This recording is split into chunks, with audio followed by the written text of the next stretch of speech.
Hola a todos, ya veo que estáis llegando varios. Voy a esperar un minutito a que termine de entrar la mayoría de la gente y ahora empiezo, ¿vale?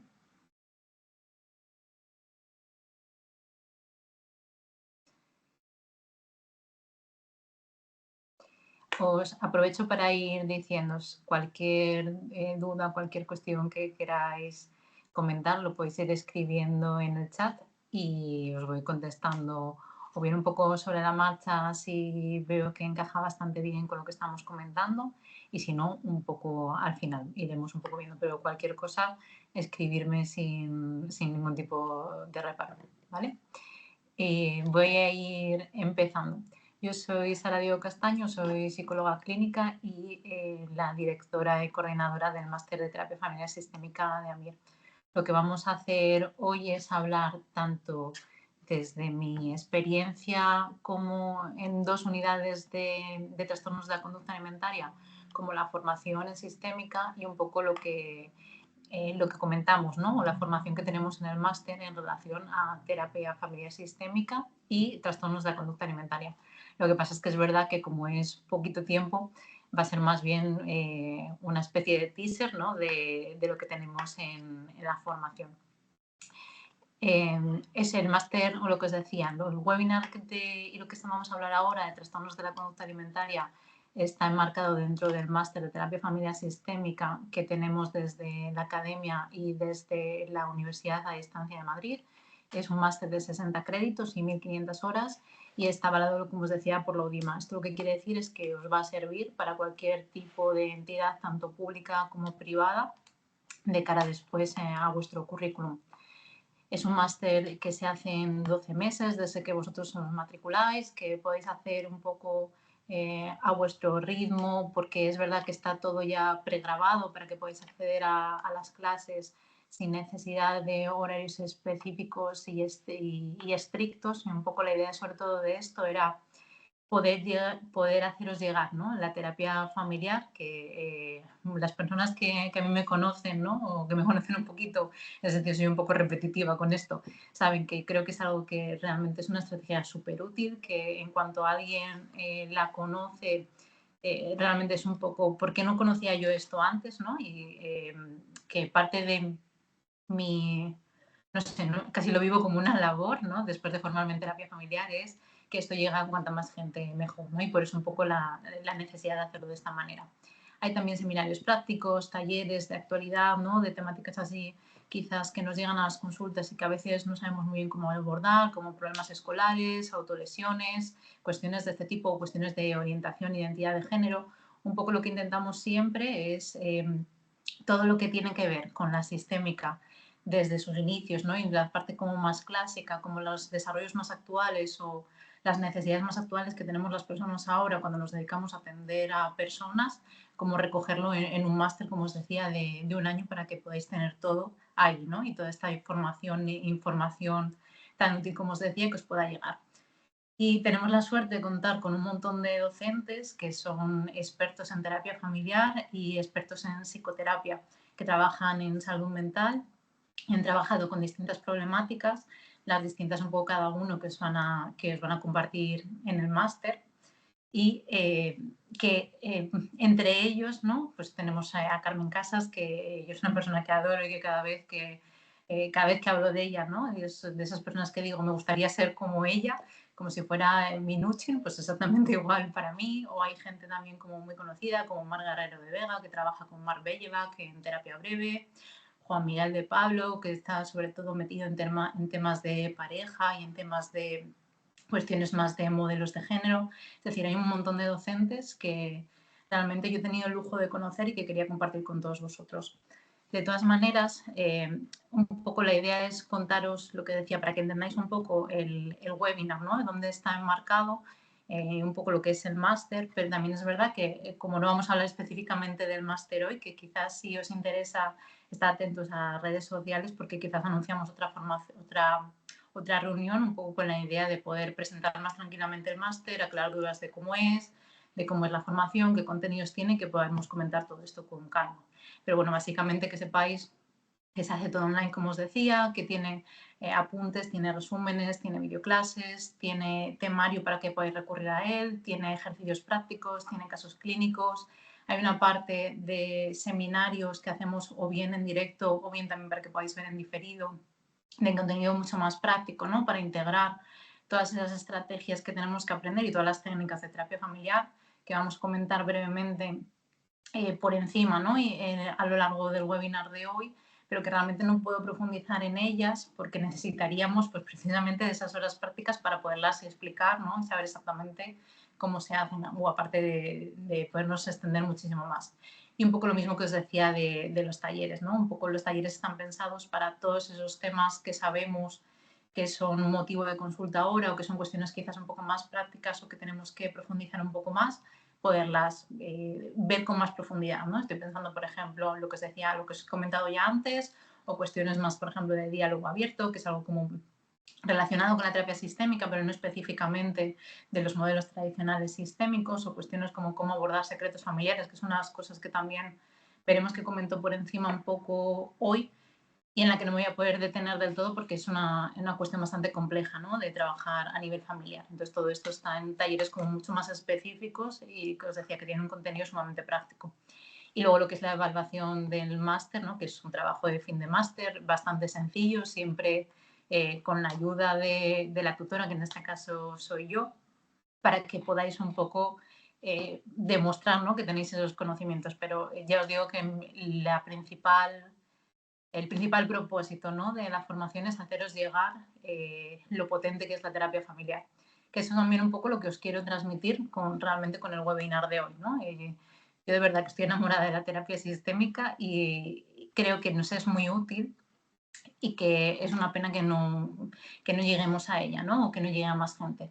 Estas son las 10 unidades temáticas que tenemos en la formación. Lo que os decía también, lo que se pretende es que se recoja todo lo necesario de la terapia familiar, desde cuestiones más teóricas relacionadas con conceptos, modelos, escuelas, qué visión tienen de los problemas cada una de estas escuelas, qué conceptos o qué términos tenemos que saber y tenemos que manejar, qué técnicas de intervención o cómo es la intervención unida a cada una de estas escuelas, cómo trabajaríamos solo con los padres, cómo trabajaríamos con los hermanos, cómo trabajaríamos con una familia en la que estén los abuelos, los padres y los hijos, ¿no? Un poco cómo trabajaríamos solo con una persona individual desde la perspectiva sistémica, cómo trabajaríamos con la pareja y con los problemas de pareja. Y tenemos también lo que decía, ¿no? Como toda esta serie de cuestiones básicas que tenemos que tener para poder trabajar en terapia familiar y que siempre vamos a dar la parte aplicada porque lo que queremos desde el principio es que lo podáis aplicar en vuestro día a día y atendiendo a personas. Y después, un poco el resto del temario está pensado para saber cómo atender, cómo entender, ¿no? Que son otra de las dos cosas que vamos a hacer hoy, cómo entender y cómo atender a distintas problemáticas que son las principales que nos llegan en relación con la salud mental. Cuestiones de pareja, tanto problemas de pareja relacionados con la sexualidad, relacionados con infidelidades, relacionados con divorcios, situaciones de separación, de mediación, etcétera, etcétera, un poco de forma específica, ¿no? Cómo trabajar con niños y adolescentes, porque sabemos que no es igual y las técnicas que vamos a utilizar son también diferentes, entonces tenemos un módulo solo dedicado para eso.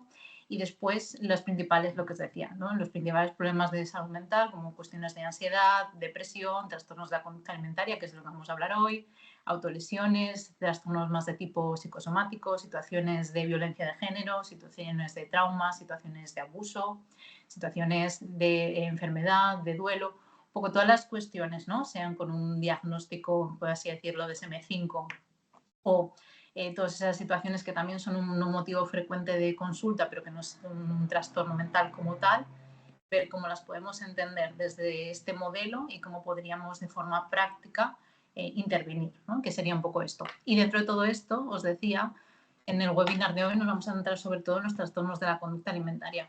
Pues no repetirme un poco más con esta parte, ¿no? Al final, lo principal es tener todas las competencias, conocimientos y habilidades para poder entender los problemas de salud mental desde la perspectiva sistémica y poder intervenir desde ellos, que es un poco lo que vamos a hacer ahora, ¿no? Poder que os pueda contar yo cómo se entienden los problemas de trastornos de conducta alimentaria desde la perspectiva sistémica, un poco como lo vamos a ver en el máster, y cómo vamos a intervenir con ellos desde esta perspectiva.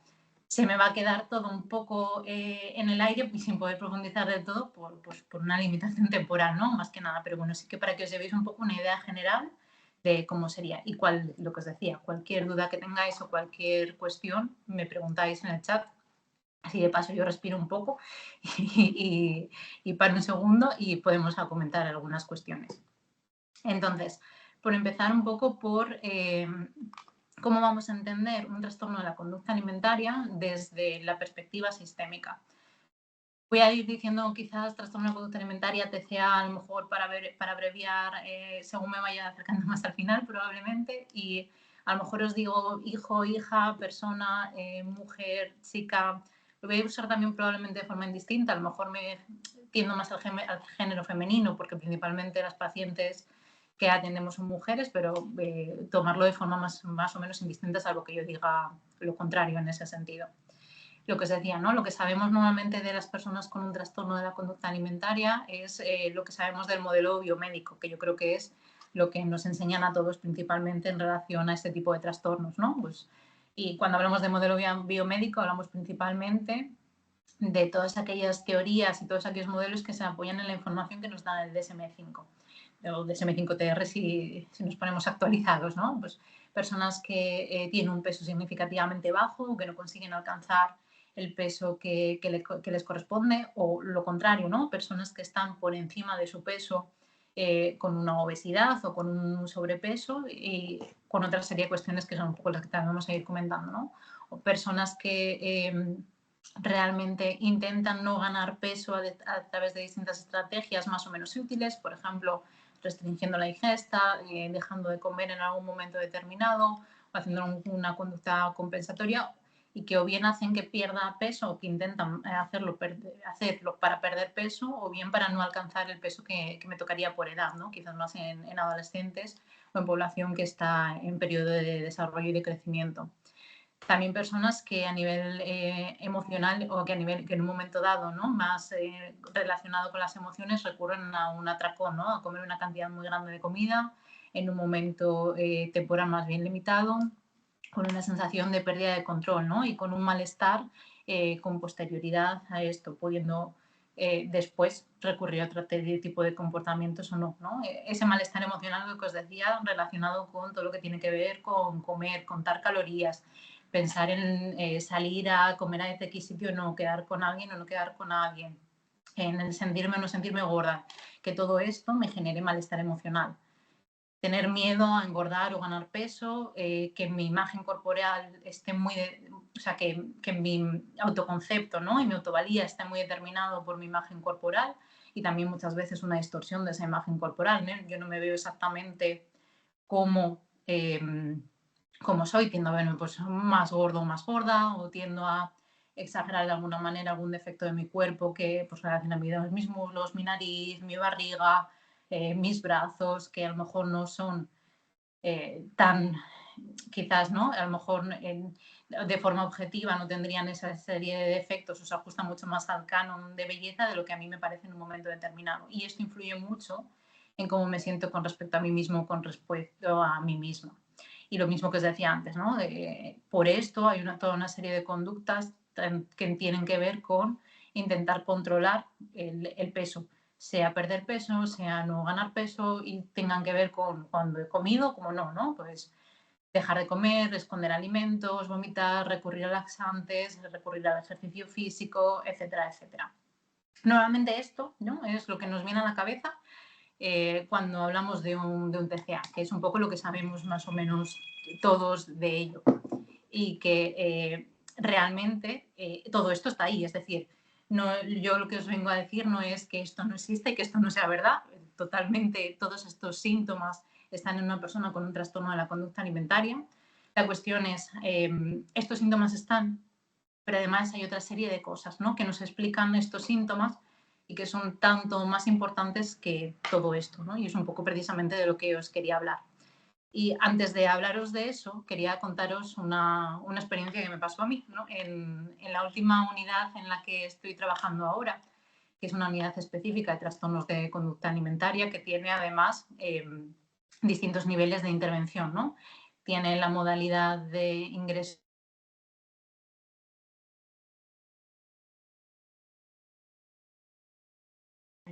comen, meriendan, cenan, duermen en el hospital, están en supervisión y en control durante 24 horas por los profesionales sanitarios. Tendrían también, que serían para casos más graves, tendríamos también una modalidad intermedia, ¿no?, de hospital de día, en que las personas van un determinado número de horas en un horario, normalmente en la unidad en la que trabajo yo, ¿no?, de 9 de la mañana a 9 de la noche y de lunes a viernes. Entonces pueden ir de 9 a 3, por ejemplo, pueden ir de 3 a 9, pueden ir de 9 a 9 de la noche, pero en todos los casos se pernocta en casa y sí que se hace durante ese tiempo las comidas que toquen o que correspondan en el hospital de día y además se va haciendo intervención y distintos tipos de actividades terapéuticas. Y luego estaría la modalidad de consulta externa, ¿no?, que es más o menos lo que conocemos sobre todo todos, que es una persona que tiene una cita, pongamos a las 10:30, entonces viene a su cita a las 10:30, se la atiende durante el tiempo que corresponda y cuando acaba la cita, pues marcha a seguir con su actividad normal. Y un poco en este contexto, ¿no?, que os decía, lo que os voy a contar es en concreto del hospital de día, ¿no? Y yo cuando empecé allí, ¿no?, me comentaron que hiciera un grupo terapéutico centrado en la regulación emocional de forma transdiagnóstica, ¿vale? Tipo Barlow, si alguno lo conocéis, pero bueno, básicamente la idea es un modelo cognitivo-conductual que lo que trabajan son técnicas relacionadas con la regulación emocional.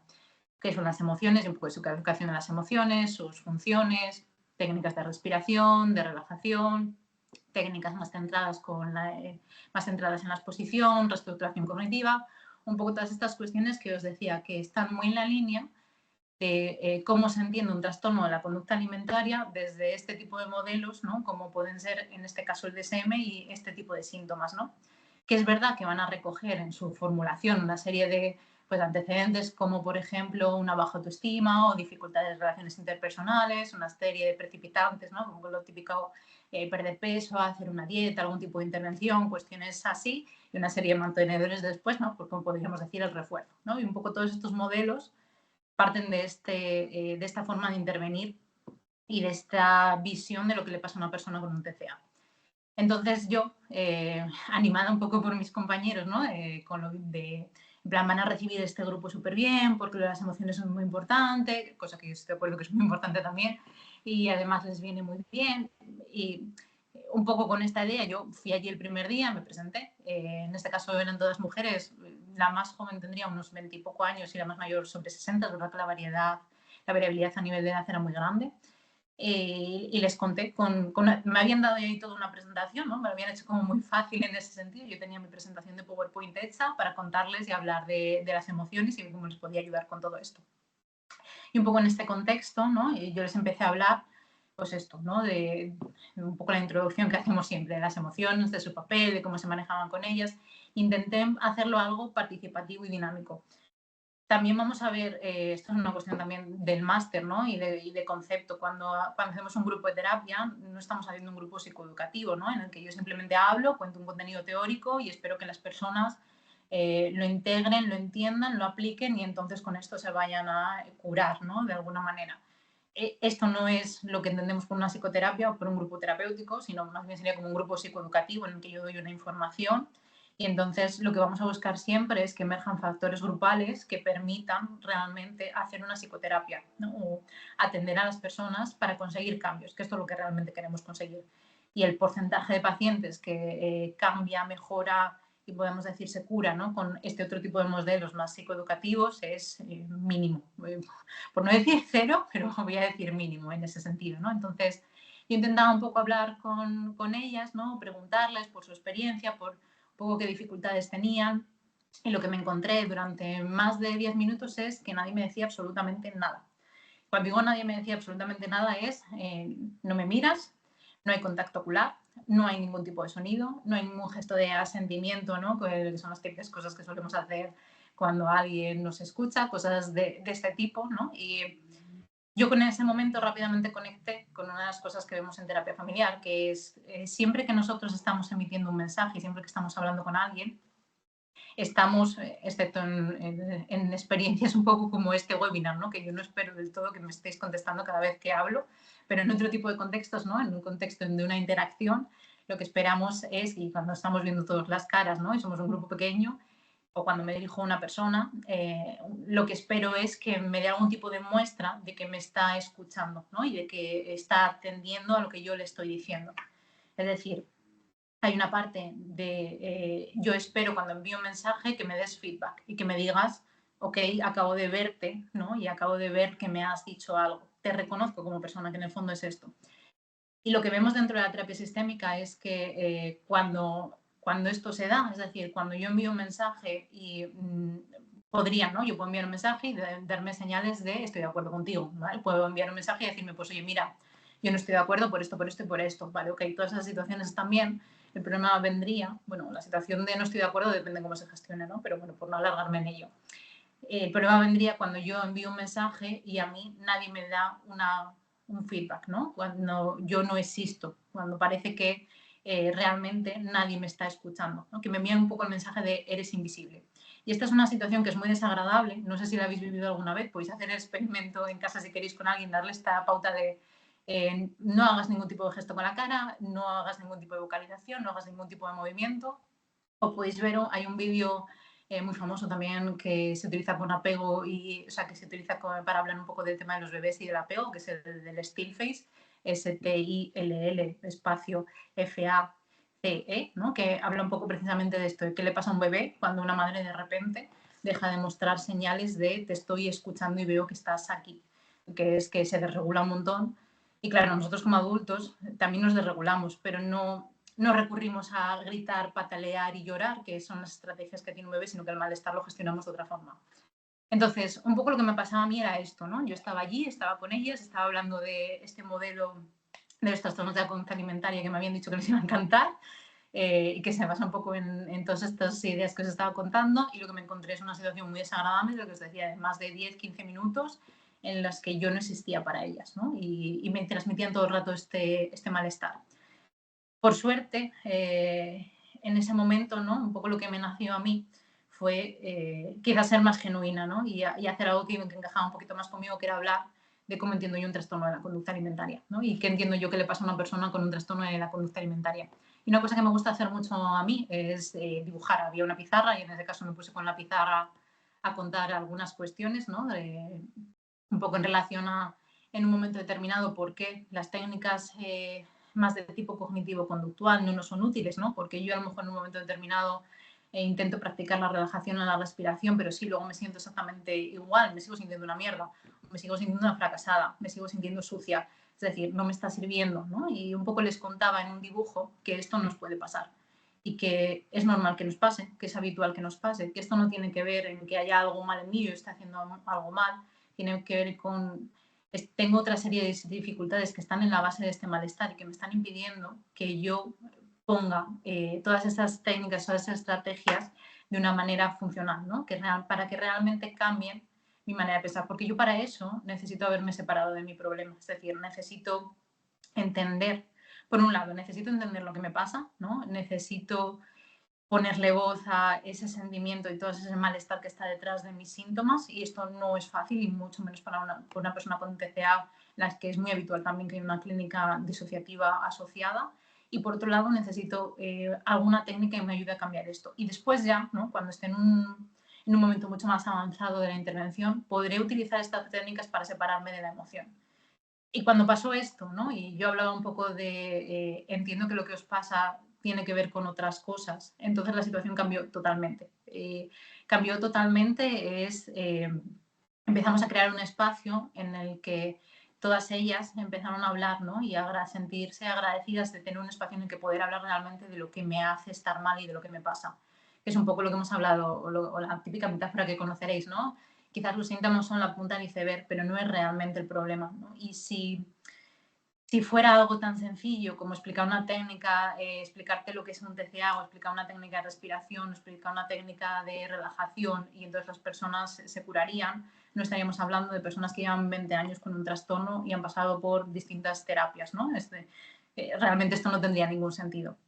Os he puesto ahí lo de la metacomunicación porque para mí es otra habilidad estrella, ¿no? Que en ese momento no lo utilicé, pero que creo que es, para mí es el comodín de la llamada, ¿no? Si en algún momento no sé qué hacer, pues entonces metacomunico, sí o sí, que es otro de los grandes aprendizajes de esas grandes estrategias que me ha dado a mí la sistémica, que es hablar de lo que está sucediendo, es decir, poner voz y explicar, siento que está pasando esto, ¿no? O veo que, lo que os estoy, sería algo así, ¿no? Por ejemplo, en esa situación, veo que lo que os estoy contando de alguna manera no es algo que os encaje o no es algo que os guste o, no, o os genera algún tipo de malestar que estoy viendo, ¿no? Y que me estáis transmitiendo y realmente me gustaría que pudiéramos hablar de ello para solucionarlo, ¿no? Y para hacer algo diferente.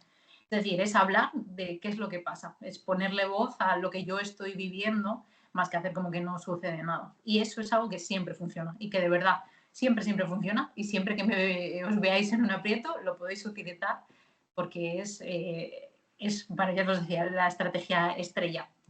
Porque la mayoría de los problemas en los que nos encontramos, o muchos de ellos, no voy a decir la mayoría, muchas de las confusiones tienen que ver con esta parte de dificultades en la comunicación, que es una parte como también muy importante dentro de todo lo que tiene que ver con el máster. Pasando entonces, ¿no? A estas personas que os decía del grupo y otras personas, ¿no? ¿Qué nos dicen las personas que tienen un trastorno de la conducta alimentaria que realmente les pasa? Que no es que sí, es todos esos síntomas, ¿no? Y es ese intento perder peso, es ese no me siento bien conmigo misma y con mi imagen, es todas estas cuestiones, pero que realmente lo importante y lo que tenemos que trabajar son otras cosas, porque si no, no vamos a conseguir los cambios, ¿no? Porque si yo intento simplemente que siga una dieta para ganar peso, pues muchas veces sí, esto va a funcionar, pero funciona simplemente hay unos castigos muy grandes asociados a no hacer a no seguir este tipo de pautas, ¿no? Pues estoy ingresada en una unidad y no tengo ningún grado de libertad. Entonces sí o sí voy a seguir las pautas que me dicen para salir de esta unidad, pero no me están ayudando a estar mejor. Y esto es lo que pasa en la mayoría de las unidades que conozco, ¿no? No son en la que yo me formé ni lo que os voy a contar, ¿no? Pero muchas veces pasa esto, que si simplemente por refuerzo y castigo, obviamente esto funciona, ¿no? Sigo las pautas para que me dejen irme a mi casa en un momento determinado o para como pseudo hacer como que mejoro, porque en el fondo están pidiendo ayuda, ¿no? Tampoco es que se quieran ir de esos sitios, lo que pasa es que con un trato de este tipo es como un poco complicado. Y lo que os decía, ¿no? Al final no les estamos ayudando. Entonces tenemos que entender que esos síntomas tienen una serie de funciones, ¿no? Están sirviendo para algo. ¿Y para qué cosas nos dicen que sirven, no? Pues sirven de anestesia emocional, es decir, sirven en un momento determinado para no sentir cosas que me hacen mucho daño. Cosas que me hacen mucho daño, como puede ser un trauma que haya tenido en la infancia o más en la edad adulta. Podemos pensar en situaciones de abuso sexual, podemos pensar en situaciones de bullying y podemos pensar también en situaciones que quizás nos costaría más a algunas personas, ¿no? Entender como un trauma, como puede ser tengo 17 años y estoy pensando en una paciente concreta, ¿no? Mi padre no quiere saber absolutamente nada de mí, estoy ingresada y no ha contactado conmigo y lo único que hace es, porque le veo por redes sociales, salir de fiesta, ¿no? Y consumir. Esto también me hace daño porque implica una creencia sobre mí misma, ¿no? Implica también una serie de pensamientos de no soy lo suficientemente buena, no soy lo suficientemente válida, nadie me va a querer, etcétera, etcétera, que es un poco donde tenemos que llegar. A veces también el TCA es una manera de no afrontarme a determinadas situaciones, ¿no? Situaciones que tienen que ver con exigencias de la vida y que para muchas personas esto es difícil. Pues no consigo relacionarme bien con mis iguales o situaciones académicas en las que temo fracasar o en ejercer un rol como madre, como padre o como pareja, ¿no? Y que de alguna manera con un trastorno de la conducta alimentaria tengo la excusa de no lo estoy pudiendo hacer, ¿no? No estoy sabiendo hacer ese rol, más bien no lo puedo hacer porque tengo un problema, pero no es una cuestión identitaria mía, ¿no? Que se vuelve un poco a lo mismo que se estaba contando antes de la anestesia emocional. No implica yo no soy capaz, ¿no? Yo soy incompetente, yo soy imperfecto o imperfecta, yo soy lo que queráis, ¿no? O en los términos que sean, sino que es mi trastorno el que hace que yo no pueda hacer todas estas cosas, ¿no? Y entonces se desplaza precisamente esto. Lo mismo sería un poco con la parte de la vulnerabilidad. Muchas veces en las personas que han tenido o han vivido situaciones graves, el mostrarse de forma vulnerable es algo muy difícil porque otras veces les han hecho mucho daño, ¿no? Y desde la fachada del TCA, que yo creo que todos también tenemos un poco esta imagen, ¿no? De persona que... o nos venden un poco esta imagen, ¿no? Personas como así que niegan que les pase algo, personas que dicen, no, yo estoy genial, o que es verdad que muchas veces suele ser la carta de presentación de estas personas, precisamente pues tendría mucho que ver con esto, ¿no? Hay una cuestión que también es muy importante para mí, que es muchas veces las personas que más necesitan justificarse, decir que están bien, que no necesitan ayuda, que son como mucho más rebeldes, agresivas, que nos ponen mucho más a prueba como terapeutas, que vemos que cuesta que tengamos un vínculo, que nos están como desafiando, retando, suelen ser las personas que más dañadas han estado y que necesitan de alguna manera comprobar que yo no me voy a ir, que yo voy a escuchar lo que les pasa, que voy a ser capaz de sostener ese malestar, ¿no? Y que no voy a hacer como probablemente otra serie de vínculos han hecho antes, ¿no? Y, o bien no han visto mi malestar, ¿no? Y me han atendido pero desde otro tipo de formas, o bien en otros casos lo he verbalizado y esto no se ha atendido, o muchas cuestiones de este tipo. Ser visible en el sentido de muchas veces, y especialmente cuando hay algún tipo de hermano o hermana con dificultades, es una persona que no ha dado ningún tipo de problema, siempre ha estado bien, no ha estado quizás, ¿no? Los padres típicamente no han estado ahí y esto es una manera de decir, hola, yo también existo y necesito que me cuidéis, ¿no? O necesito que me veáis. Otras veces es una forma de purificarse en el sentido de he vivido algún tipo de situación en la que siento que merezco ser castigado o castigada, de la que me siento culpable o algún tipo de secreto que veremos también después, ¿no? Y al final el TCA es una manera de hacerme daño y de castigarme, ¿no? Y en ese sentido es también como un suicidio indiferido que vamos a ver después. Y entonces es también como una manera de equilibrar este sentimiento que tengo con respecto a mí misma y que lo mismo, ¿no? Tiene una creencia muy importante detrás, igual que en el ser invisible en ese sentido, que es no soy, pues no soy digno, no soy digna, merezco ser castigado, etcétera, etcétera. Otras veces tiene que ver con un conflicto de lealtades, en el sentido de mi padre por un lado o mi madre por un lado intenta que yo me ponga de su lado y habla mal del otro progenitor y el otro hace lo mismo, ¿no? Y yo no puedo hablar sobre esto porque cuando lo intento hablar en mi familia no se reconoce y entonces necesito de alguna manera demostrar que esto me hace daño y recurro a los síntomas de un TCA que son mucho más fáciles de atender, ¿no? Y de entender desde cualquier tipo de familia que yo hable de este tipo de cosas.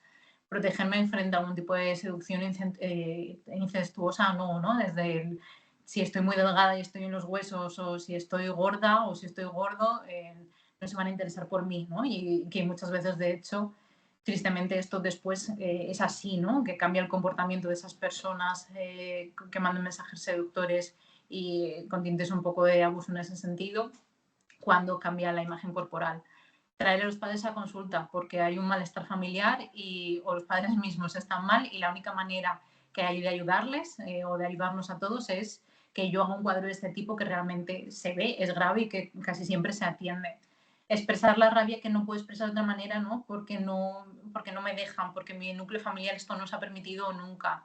Sentir que puedo controlar algo o puedo tener éxito de alguna manera cuando todo el rato lo que hago es cuando nunca he tenido experiencias de este tipo, ¿no? O al contrario, cuando siempre he tenido experiencias de control, de poder con todo y de éxito, y de repente me encuentro con algo que no soy capaz de controlar, ¿no? O que no, en lo que no tengo, en lo que no me siento exitoso o exitosa, ¿no? Y de alguna manera, si tengo un trastorno de la conducta alimentaria, esto hace que vuelva a recuperar el control en ciertas cosas y que me olvide, ¿no? O evite, como os decía antes, esta parte de afrontar esta situación de la que siento que no puedo, ¿no? Y en ese sentido es una protección frente al fracaso.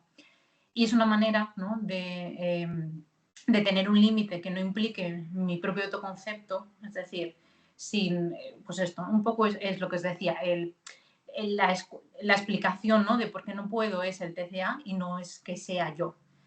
Aparte de todas estas cuestiones, ¿no? El tema del castigo, que es un poco lo que se estaba explicando antes con el tema este de purificarse.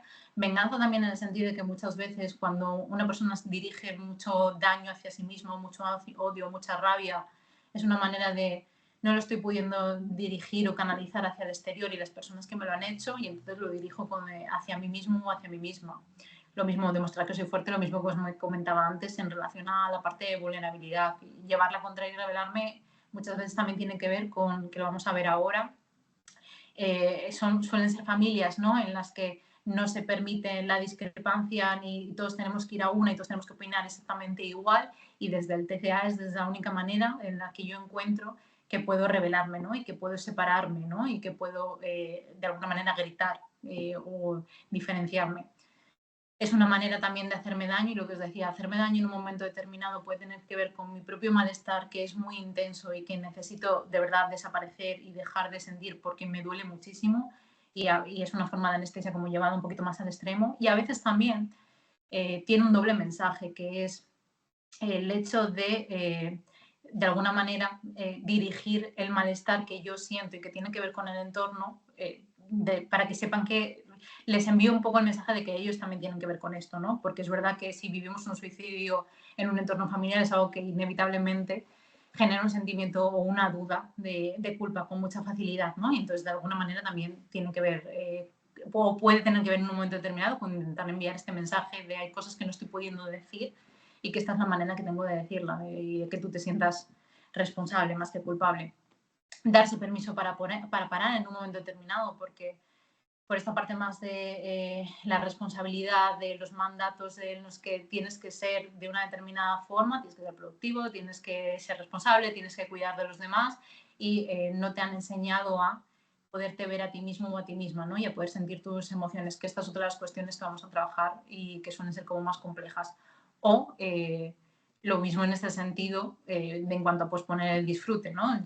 Tienes que ser una persona que piense, que cuide de los otros, que es un poco lo que vamos a ver ahora, y tú no existes. Y entonces, que yo no exista, mis emociones no existan, mis pensamientos no existan, genera por un lado mucha confusión interna y genera mucho malestar, y genera uno de los cuadros como más complicados también de tratar. Lo que os decía, ¿no?, todas estas funciones de los síntomas tienen que ver con lo que nos cuentan los modelos de la terapia familiar, ¿no?, que es ¿por qué necesitan las personas? Que esta sería para mí la gran pregunta, ¿no? ¿Por qué yo necesito este nivel de anestesia emocional? ¿Por qué yo necesito huir de estas responsabilidades si no soy capaz de sentir que puedo, que puedo hacer frente a ellas? Pues hay distintas cuestiones, distintos modelos familiares que nos dan explicaciones a esto, ¿no? Os he recogido aquí como las principales, para tampoco poder extenderme mucho en todas, porque es verdad que en el máster lo que hacemos es desarrollarlo de forma muchísimo más compleja, y aquí os he traído como lo básico y lo más comprimido posible.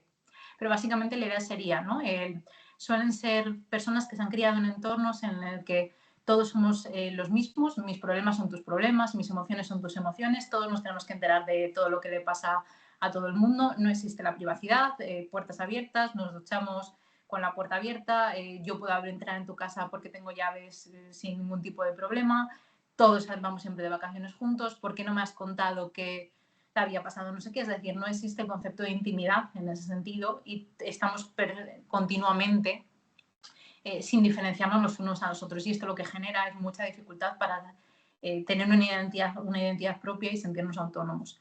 Unido a esto suele haber como mucha sobreprotección, y que cuando yo me formé, y perdón por el taco, Anette decía sobreprotejoder, ¿no?, en el sentido de cuando a mí me están sobreprotegiendo, de alguna manera también están haciendo que yo sienta que no soy capaz, que sienta por un lado que hay mucho peligro en el mundo y que yo no voy a ser capaz de hacer frente a esos peligros, ¿no? Entonces tienden a ser familias las que están todo el rato preocupándose por, enviando mensajes de lo temeroso que es el mundo, todos los males que pueda haber y lo poco capaz que eres tú de cuidarte en este mundo. Y que además les envían el mensaje de tienes que hacer lo mismo conmigo, ¿no?, con tu padre, con tu madre, con tu hermano, con tu hermana, con los que seamos en el núcleo familiar, tienes la obligación, y esa está la palabra, ¿no? No sé, obviamente todo esto no se dice así, como yo lo estoy diciendo de forma tan translúcida, porque si no sería muy sencillo, pero los mensajes que yo voy adquiriendo, ¿no?, y las ideas y creencias que voy adquiriendo es que lo tengo que hacer así. Tanto es así que me cuesta ponerle palabras porque para mí es lo normal, es decir, no son cosas que yo reflexione, me dé cuenta, y no son aprendizajes explícitos, no es me han dicho que 2 más 2 son 4, ¿no? Son cosas que voy interiorizando y a las que es muy difícil ponerle palabras porque normalmente no se explican como yo las estoy explicando en ese sentido. Pero por eso es importante precisamente que lo sepamos, para ayudarles a encontrar experiencias o en qué medida su línea de vida ha tenido o tiene algún tipo de funcionamiento de este tipo. Familias muy rígidas en las que no se adaptan a los distintos momentos evolutivos, ¿no? Y pueden tratar a un adulto como si fuera un niño de 5, 10, 15 años, ¿no? Pues sigo preguntándote si tienes 30 años y te sigo diciendo que me escribas cuando llegues a casa para decirme que estás bien, ¿no? O me sigues diciendo que tenga cuidado cuando voy a ir al supermercado de aquí al lado, ¿no? Y que un poco inciden en lo mismo, ¿no? En tú no eres capaz y generan como esa sensación de vulnerabilidad que tiene que ver, lo que os decía, ¿no? Pues también con todos esos síntomas o todas esas funciones de los síntomas que justo os estaba comentando ahora. Hablamos también de falta de resolución de conflictos, es decir, o bien cuando hay un conflicto las familias hacen como que esto no existe, es decir, no podemos discrepar, yo tengo que siempre estar de acuerdo con lo que mis superiores en este caso me dicen, o bien cuando se produce algún tipo de conflicto, el nivel de intensidad emocional que hay, o de dramatismo, ¿no? Un poco como tenéis ahí, es tan alto que lo que mi propio sistema aprende por condicionamiento en ese sentido es mejor no hablar las cosas, ¿no? O mejor no discrepar. Y un poco lo que aprendo es a callar mis propios pensamientos, emociones, necesidades, cuando no son las mismas que las de los adultos que están cuidando de mí, porque si las siento, tendría que negármelas a mí misma, y esto es muy difícil, es mucho más fácil aprender a no sentirlas, y si las digo, sé que es horrible, porque me están criticando, me están diciendo que yo soy el culpable, están diciendo que de alguna manera eso, fíjate el dolor que me está haciendo y que me deprimes por lo mal que estoy yo, etcétera, etcétera. Tiene también muchas veces que ver con un conflicto entre los padres, ¿no? Y se utiliza al hijo o la hija como una manera de desviar el conflicto, ¿no? Nosotros como padres estamos genial porque estamos muy unidos por el TCA de nuestro hijo o nuestra hija, pero la realidad es que esto no es así, ¿no? Y que el problema está precisamente en esa pareja de padres. O cuando cada uno de los padres está intentando, ¿no? Que ese hijo o hija se vaya a su bando, ¿no? Y la persona, de lo que os decía, no puede más y dice, mira, lo siento, pero necesito como una salida, ¿no? Y esa la salida que tengo, como no puedo metacomunicar, si podrían, lo harían y se solucionaría, pero hay muchos entornos en los que esto no se puede hacer. O me dan esta información que os decía de no te veo, tú no existes, no estás diciendo nada. Lo que necesito es un trastorno como este, ¿no? Para ponerle palabras a mi malestar.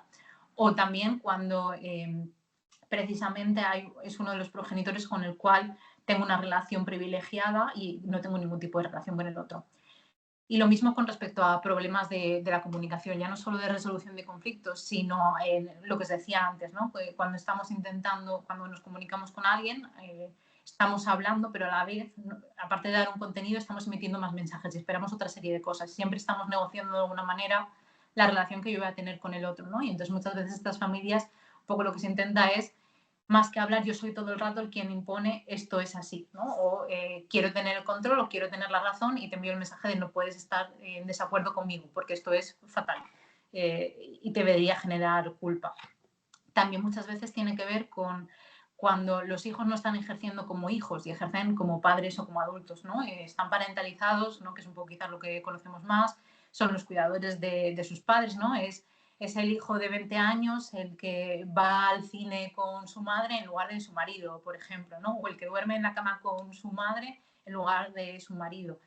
Todas estas cuestiones que hacen que de alguna manera yo siento un malestar que no soy capaz de poner en palabras muchas veces, porque para mí es lo que os decía antes, ¿no? Estas son situaciones normales y que necesito recurrir a una serie de síntomas que digan esto está pasando y esto me hace sentir mal.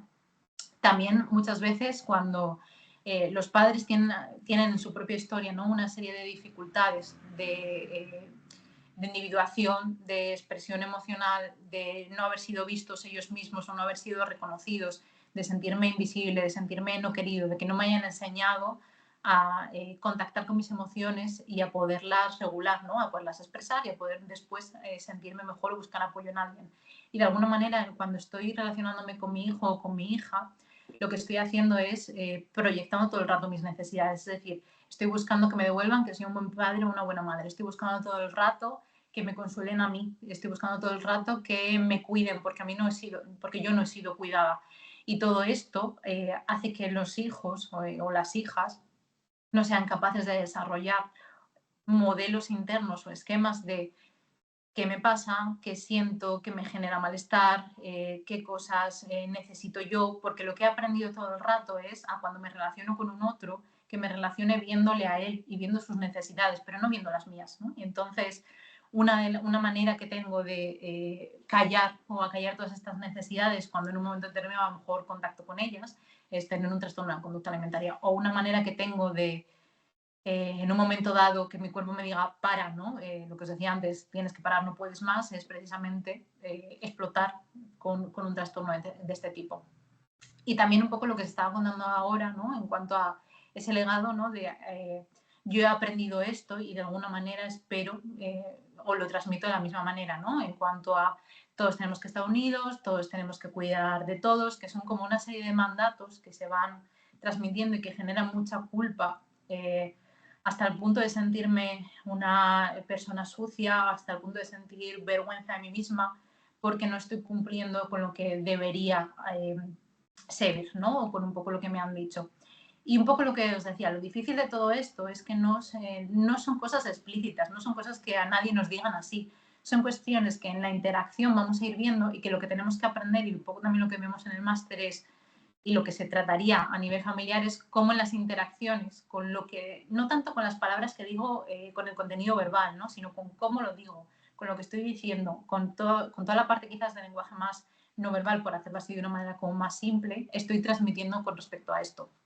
Y lo mismo, ¿no? Si en un momento determinado hay relaciones privilegiadas de una parte de la familia con otra, pero que a mí me dicen que esto no es verdad, ¿no? Me genera un poco de confusión porque yo estoy viendo A, pero me están diciendo que esto no existe, que es B, y esto genera mucho malestar.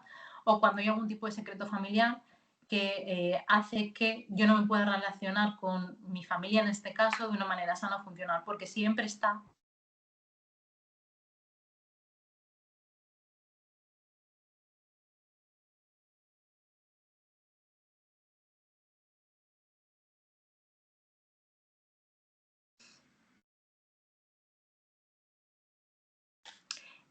se me ha ido internet un segundito, espera, que vuelvo exactamente donde estaba, pero un poco lo que estaba contando. Está ahí siempre, ¿no? La cuestión del secreto familiar y ese secreto impide que yo pueda relacionarme desde una manera sana con la persona. Pues, por ejemplo, porque yo deseaba haber abortado a este hijo o a esta hija y no lo he hecho y entonces siempre está ahí el sentimiento de culpa y eso me hace tener una actitud de sobreprotección, sobreproteger a esa otra persona, ¿no? Que tiene una serie de consecuencias.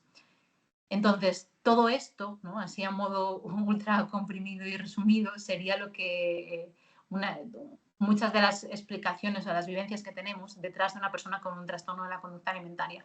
Y precisamente lo que trabajaríamos en la terapia familiar sería todas estas mismas cuestiones, ¿no? Trabajaríamos cuestiones de si me siento culpable por alguna cosa que está interfiriendo en nuestras relaciones, comentarlo y trabajarlo. Trabajaríamos cuestiones de vinculación entre todos los miembros, ¿no? En cuanto a si hay algún tipo de relación de yo me relaciono más con mi padre pero no me relaciono con mi madre, o el padre está en una relación privilegiada. ¿Os pasa a todos y os sigue pasando? Porque no sé si os pasa desde el principio o solo os está pasando ahora.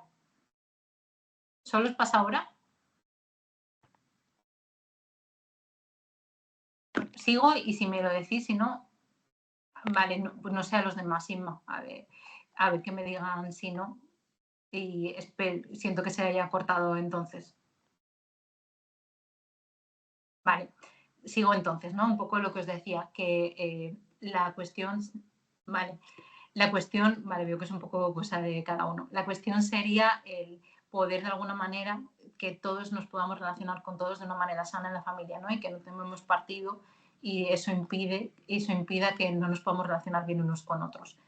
También hay una parte importante de explicarles a las familias y a las propias personas que sufren el trastorno que es un trastorno de la conducta alimentaria, ¿no? Que no es solo toda esta parte de los síntomas que también hay que contárselas y toda esta serie de cuestiones que generan malestar tanto como para que alguien en un momento determinado recurra a un trastorno de este tipo. ¿No? Recurra, a ver, no es recurra a la palabra porque no se hace volitivamente, sino que se genera algún tipo de trastorno de esta manera.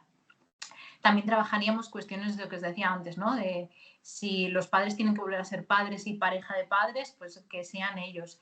Si los padres tienen que ejercer de adultos y, y los hijos no tienen que estar colocados en un rol de cuidador, sino en su posición, hacerlo también, ¿no? Y para esto tenemos distintos tipos de tareas, como la prescripción invariable, o podemos jugar con esculturas y con muchas cuestiones que estarían un poco más detalladas en el máster y lo que os decía, ¿no? Que eso es un poco la parte más técnica que os enseñaríamos en cada caso, estrategias concretas para cómo hacer estas cuestiones, ¿no? Y que como parte de la terapia sistémica suelen ser bastante dinámicas, ¿no? Y que recurren mucho a que las personas contacten con la parte más emocional, ¿no? Porque tendemos mucho a muchas veces trabajar con la parte más de neocórtex prefrontal, ¿no? Y entender o pensar que explicando las cosas se entienden, y esto precisamente trata de hacer algo totalmente más experiencial, ¿no? Que yo lo pueda integrar y que pueda sentir realmente que esto es así.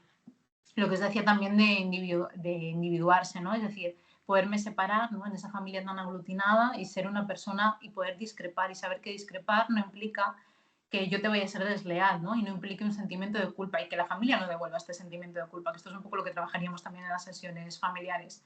Que sean capaces de, en cada momento evolutivo, saber qué es lo que les corresponde y ayudarles a comportarse de esa manera, ¿no? A ser flexibles, a resolver los problemas que se están produciendo en el presente y saber qué modos de relacionarnos y qué modos de funcionar como familia no nos han sido útiles, sino que nos están haciendo sentirnos mal y buscar con ellos otras soluciones, ¿vale? En ese sentido también es un modelo muy orientado a el presente, que un poco está en la siguiente diapositiva, pero ya que estoy contando lo comento ahora. Y si ahora estamos teniendo un problema, vale, vamos a aprovechar este momento para ver cómo lo podríamos hacer cambiando las cosas que no nos están funcionando y siendo como un modelo, ¿no? De funcionamiento de salud o de bienestar familiar en ese sentido.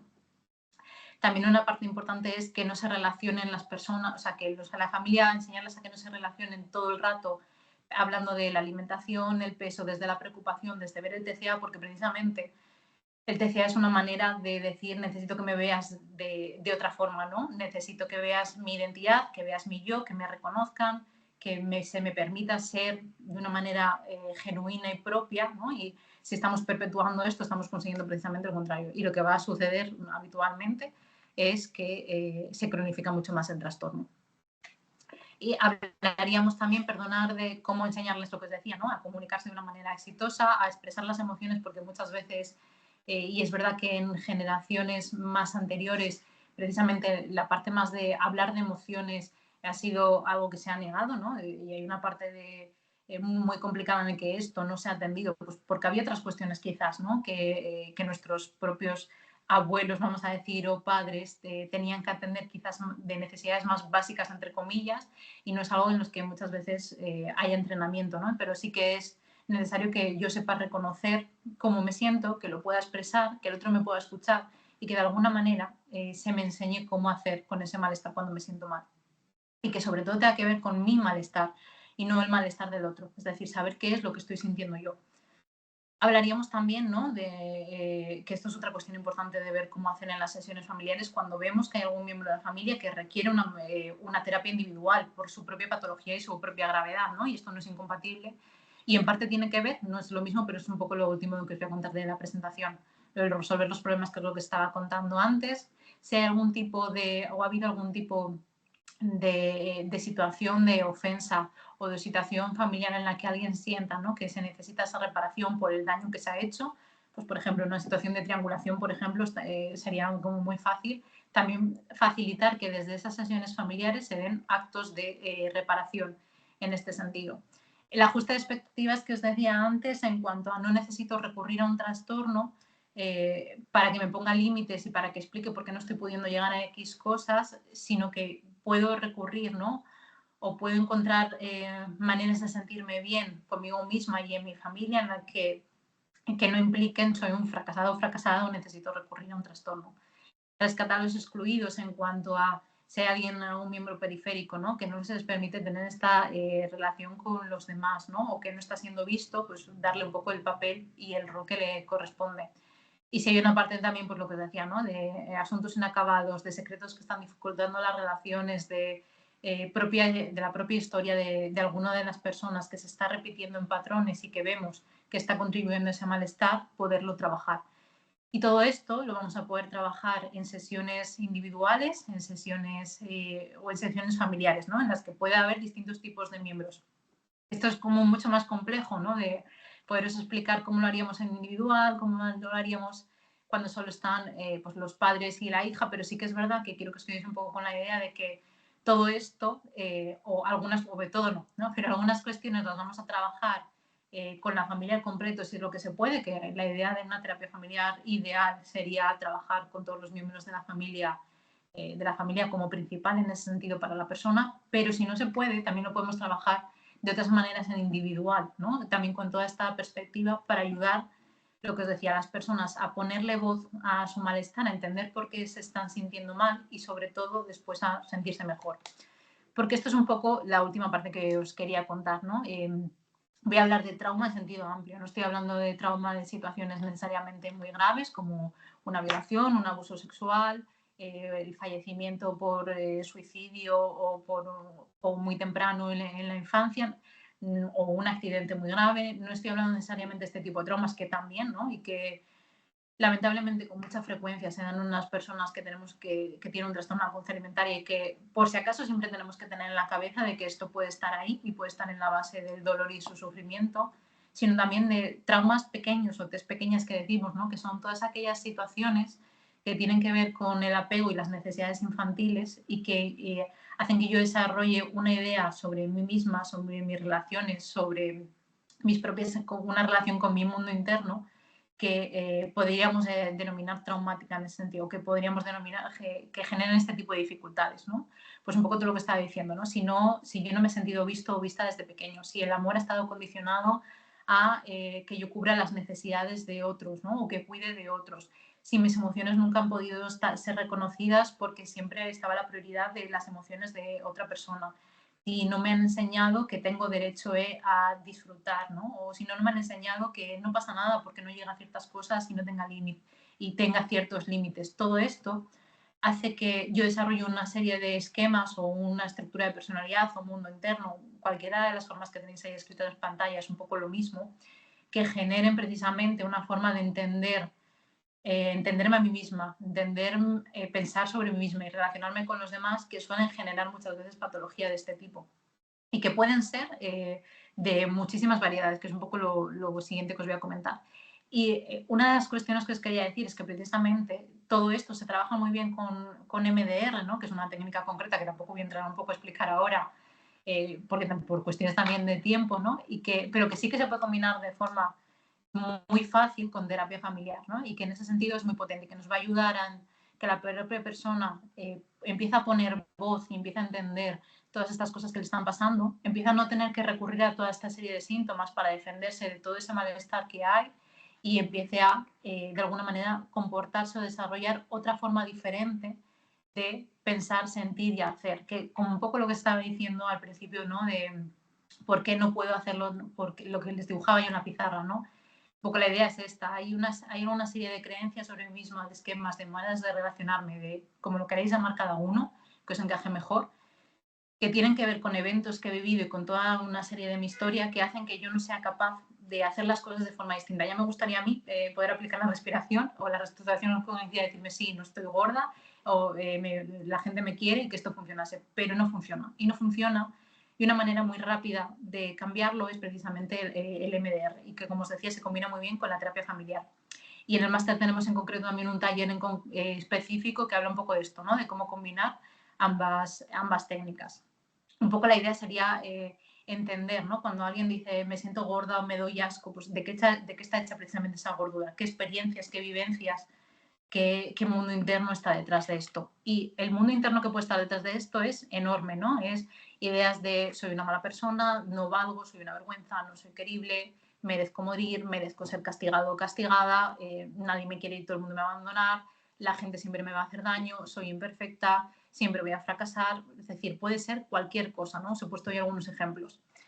Y para llegar a todo esto, obviamente ayuda a tener ideas de terapia familiar y un poco todo lo que os estaba contando, pero también ayuda muchas veces y tener formación en trauma, que es otra cuestión que creo que es especialmente importante y que comentamos también en el máster.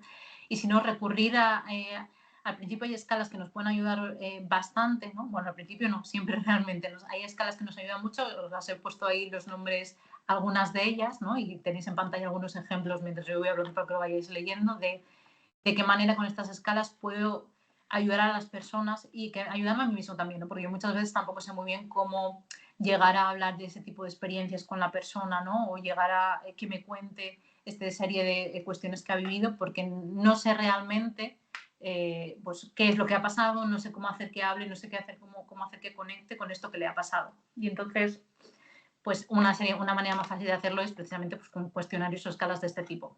¿Vale? Esta sería el CAMID, que es una de ellas y que recoge distintos tipos de experiencias. Estas serían después las escalas Early, que también van un poco en la misma línea, ¿no? Identificar cuestiones familiares, hablar o no hablar de sentimientos, que quieran pasar tiempo conmigo o no, que me demuestren cariño o no, que me feliciten o no me feliciten con las cosas, o cuestiones más traumáticas como las que tenéis quizás a la izquierda de la pantalla, y que nos ayuden precisamente a entender qué está en la base de esa serie de creencias que yo he desarrollado que me hacen pensar no soy digna, o que me hacen pensar merezco ser castigada, o que me hacen pensar nunca nadie me va a querer, o que me hacen sentir asco hacia mí misma, ¿no? Y todo eso tiene que ver con vivencias de este tipo, que llamaríamos muchas veces, la mayoría de las cosas que están aquí recogidas, de pequeñas, y que realmente son la explicación a por qué yo he desarrollado esta serie de modelos o formas de funcionar y por qué yo necesito recurrir a estos síntomas que me hacen estar mal. Todo esto, lo que os decía, se podría trabajar también con, por terminar ya, se podría trabajar puramente desde la terapia sistémica y no habría ningún problema. Y de hecho, tenéis en el máster cómo hacer, y todo lo que os estaba contando hasta ahora es cómo hacerlo desde esa manera. Pero si recurrimos muchas veces a MDR, lo que vamos a conseguir es un cambio mucho más grande y mucho más rápido, porque precisamente vamos a ir directamente a trabajar con ese tipo de llamarlo modelos cognitivos, llamarlo patrones neuronales, llamarlo modelos internos o modelos de trabajo en cuanto a nivel de apego, como la palabra que os pueda encajar más a cada uno de vosotros o vosotros, y que no podemos trabajar desde lo puramente racional, ¿no? Porque sí, podemos intentar trabajarlo desde esa perspectiva, pero la realidad es que no vamos a ser capaces de llegar, ¿no? Y que recurriendo a modelos de este tipo vamos a conseguir cambios mucho más rápidos y mucho más potentes. Y entonces podemos trabajar con MDR a la vez que estamos trabajando con sesiones familiares, ¿no? Pues hacemos esta semana, por ejemplo, una sesión de MDR y la semana que viene hacemos una sesión familiar o cuestiones de este tipo. Y sería muy interesante también poder traer o llevar los contenidos que habíamos trabajando en MDR precisamente a las sesiones familiares para que se puedan recoger. Otras veces lo que se suele hacer es trabajar primero con MDR para después que la persona pueda conseguir relacionarse, ¿no? con la familia de una manera distinta. Es decir, que se puedan dar los cambios porque a lo mejor en ese momento yo todavía no lo puedo hacer. Y esto sería, ahora te contesto, Emma, esto sería un poco lo que os quería comentar sobre todo de los trastornos de la conducta alimentaria y de un poco cómo lo vemos desde el máster. En el máster en concreto no enseñamos a MDR la técnica como tal, porque es una técnica que requiere una formación específica, ¿no? Sí que enseñamos un poco cómo es el proceso, cómo son las fases de MDR, qué se hace en las distintas fases, en qué consiste, cuál es el modelo de MDR, cómo se entiende, pero poder aplicar MDR requiere una formación, ¿no? Que no podemos en ese sentido acreditar desde el máster y que tendríais que hacer con la asociación de MDR si queréis que sea algo acreditado, ¿no? y que garantice que lo podéis hacer bien.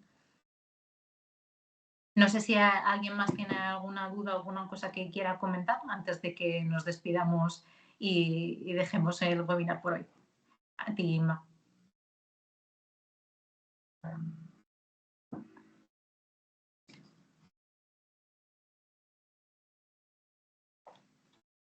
Pues si no hay...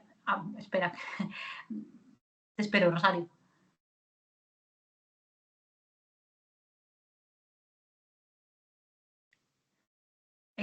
Sí que os puedo recomendar. Es verdad que el tema de los libros es una cuestión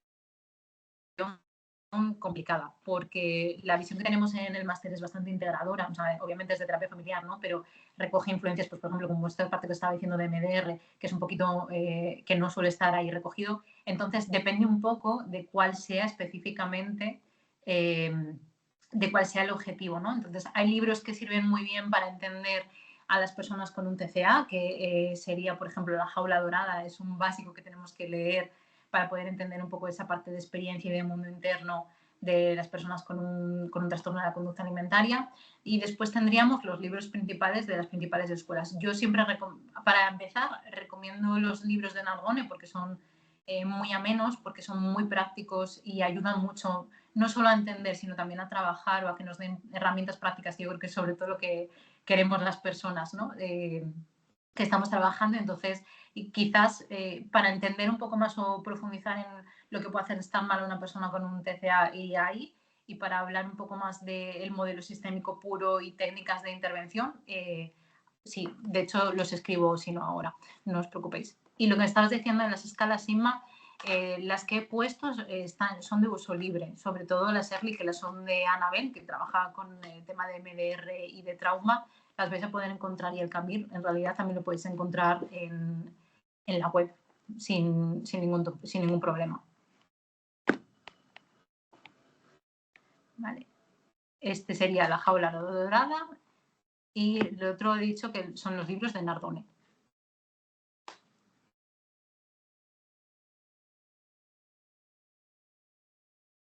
A ver si me deja, que al teclado no sé por qué no me estaba dejando. Vale. A veces el corrector hace sus estragos. Hay otros libros quizás que también son como muy conocidos, ¿no? Pues de lo más conocido de terapia familiar sería La Escuela de Milán, pero es verdad que sus libros no son quizás tan didácticos o tan útiles, entonces yo recomendaría más bien de este tipo.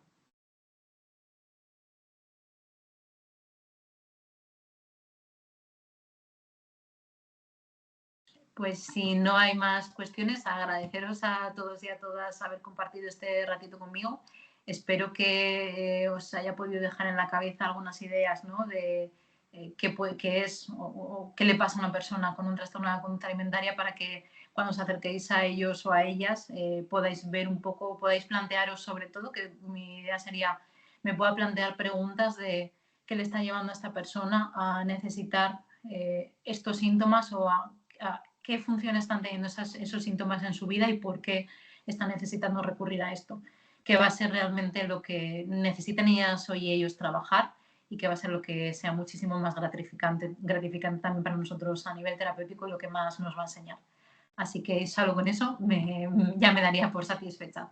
Y muchísimas gracias por estar aquí, y espero veros en el futuro, en esta reunión, en otras, o en nuestra formación o en otros eventos. Muchas gracias.